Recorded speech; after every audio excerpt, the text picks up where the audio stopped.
देखो ऐसा नहीं है, विदेशी कंपनियों का विरोध करना ये मकसद नहीं है। हम ये कोशिश करें, हम विरोध नहीं कर रहे हैं, हम कोशिश करें कि जो विदेशों में बनता है वो हमारे देश में भी है, उसकी क्वालिटी हमारे विदेशों से अच्छी है, तो क्यों ना हम स्वदेशी अपनाएं। ये एक अभियान है, ये इसकी शुरुआत बहुत पहले शुरुआत होगी। एक ऐसा अभियान है, अब जब स्वतंत्रता संग्राम हुआ, देश ने जो स्वतंत्रता की लड़ाई लड़ी, तो धीरे धीरे करके मोमेंट पकड़ा ना, वो मोमेंट जो पकड़ा तो धीरे धीरे करके पकड़ा। तो ये अभियान है, इसमें लोगों को जैसे जैसे समझ आती जाएगी, एक ऐसा आंदोलन बनेगा कि लोग खुद ब खुद स्वदेशी यूज करेंगे। मैं अभी बता रहा हूँ, मेरे को अभी कल ही दिल्ली में मैं एक प्रोग्राम में गया था, रेखा गुप्ता जी भी उस प्रोग्राम में थी। मेरे को कम से कम 20 नौजवान मिले इस प्रोग्राम में, साइड में खड़े थे। बोला जी हमने संकल्प ले लिया है कि हम एक हफ्ते में 7 दिन, 7 में से 5 दिन, 5 लड़के गए, हमने किसी से कोई चर्चा नहीं की, 5 दिन जी हम अपने देश में बने हुए कपड़े पहने। तो लड़कों में देखो ना क्या भावना बन करके आ रही। मैं अभी पीछे बाली में गया था, इंडोनेशिया बाली में, तो वहां ये भावना थी कि वो 3 दिन जो है अपना स्वदेशी यूज करते हैं। 2 दिन तो स्वदेशी कपड़े पहनते, 1 दिन ट्रेडिशनल ड्रेस पहनते हैं। तो हमारे नौजवानों में अपने आप ही भावना बनती आ रही है, बहुत बड़ी बात है। जिस प्रकार से ब्रांडेड कंपनियां मार्केटिंग करती हैं आपने, लेकिन खादी की इतनी मार्केटिंग कहीं देखने को नहीं मिलती, स्टॉल्स नहीं देखने को मिलती, तो कैसे अभी धीरे धीरे ना, देखो सुनो, धीरे धीरे ये सारे का सारा काम शुरू हो जाएगा। अब देखो कहाँ खादी क्या बिजनेस करता था, 1,75,000 करोड़ का बिजनेस किया है खादी ने अभी इन दिनों में, मतलब लगभग 1 साल के अंदर कितना बड़ा बदलाव आया है। अब आप देखेंगे, अगर खादी की स्टॉल्स पर आप जाएंगे, खादी जहाँ एग्जीबिशन लगाता है वहां आप देखेंगे, तो धीरे धीरे बदलाव आएंगे। समय लग सकता है, थोड़ा सा बदलाव आएंगे कि आपको खादी में ऐसी चीजें देखने को मिलेंगी, ऐसी चीजें आप देखोगे, हाथ लगा करके आप कहोगे मैं तो पहनूंगा ही। 17 तारीख को प्रधानमंत्री सोनीपत पहुंचे, माननीय प्रधानमंत्री जी 17 तारीख को सोनीपत आएंगे। एक बहुत बड़ा कार्यक्रम, क्योंकि हमारी हरियाणा सरकार को माननीय नायब सिंह सैनी जी के नेतृत्व में 1 साल पूरा हो गया है। तो 1 साल का पूरा लेखा जोखा उस पर चर्चा होगी कि भी हरियाणा सरकार ने 1 साल में जो काम किए हैं, जो संकल्प थे, उनको पूरा किया है मोदी जी के नेतृत्व में, नायब सैनी जी के नेतृत्व में हरियाणा में, वो सारी की सारी उन बातों पर चर्चा हो। विपक्ष का नेता बनाया गया है। मैंने तो कहा, मैंने तो बधाई दी भाई, विपक्ष का नेता बनने पर उनको बधाई हो, और देखते हैं। मंत्री जी, आप कहते हैं कि किसान प्राकृतिक खेती करें, लेकिन प्राकृतिक खेती करने से उपज जो है कम होती है, जबकि रासायनिक खेती से उपज ज्यादा होती है। क्या सरकार को उसका रेट नहीं बढ़ाना चाहिए जो प्राकृतिक खेती? देखो हर चीज, अभी भी मोदी जी ने रेट बढ़ाए पीछे, सरकार बहुत गंभीर है। ये चीजें शुरू होंगी, जब सारी के सारी इन पर चर्चा होंगी तो सब बातों का समाधान निकलेगा।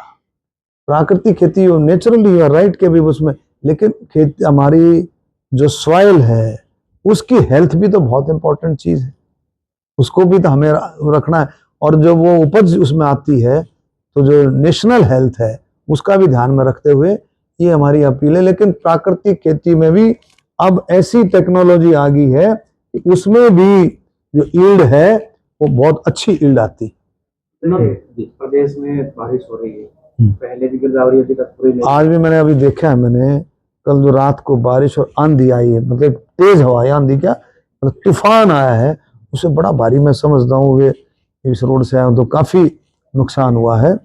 और ये बड़ा दुखद सी बात है, भाई बड़ा किसान इतनी मेहनत करता है उसको, लेकिन सरकार गंभीर है। सरकार उसकी भी गिरदावरी जो है, आज मैं बात करूंगा, सारा शुरू कराएंगे कि कितना कितना नुकसान कैसे है।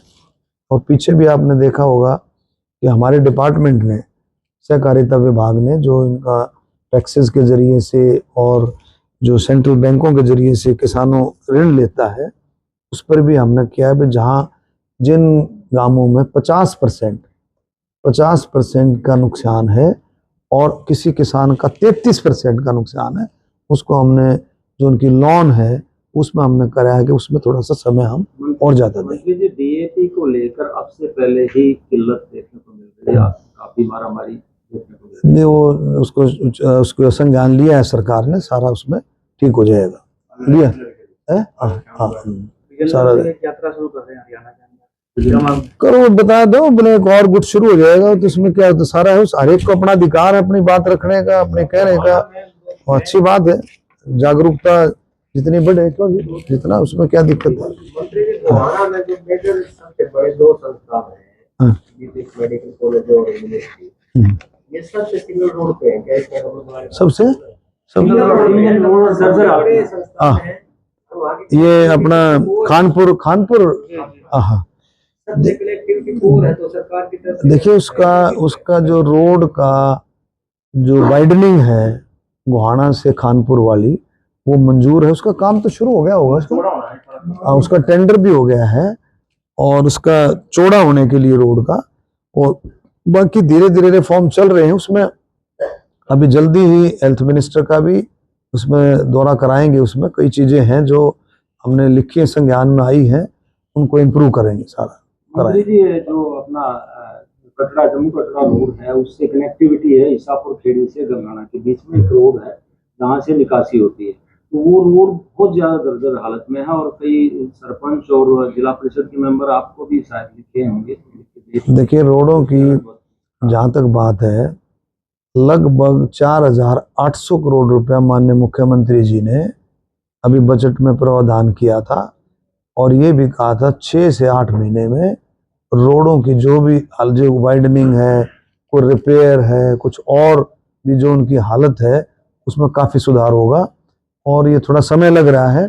काफी रोड जो है उसमें काम शुरू भी हुआ है, काफी का टेंडर भी हो गया है, तो इसमें अब कराते हैं, शुरुआत करा। मंत्री जी, जिला बनाओ कमेटी, हाँ, बारिश की थोड़ा काम बारिश की रुक गया हो। मंत्री जी, जिला बनाओ कमेटी की मीटिंग हुई थी, प्रेस वार्ता भी थी, लेकिन गोहाना वासियों को इंतजार ही रहा। इंतजार अभी वो ना, अभी वो सेंसस का काम चला है, थोड़ा समय लगेगा उसमें।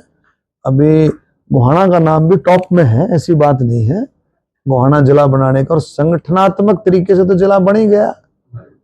बैठे अध्यक्ष जी, बीजेपी का तो फायदा होगा, तो बीजेपी को जनता को फायदा होगा। जब संगठनात्मक तरीके जब मान लिया संगठन ने कि गोहाना जिला है, तो निश्चित तौर पर गोहाना जिला बनेगा, सरकारी जिला ही बनेगा। संगठनात्मक बन गया है। ले भाई।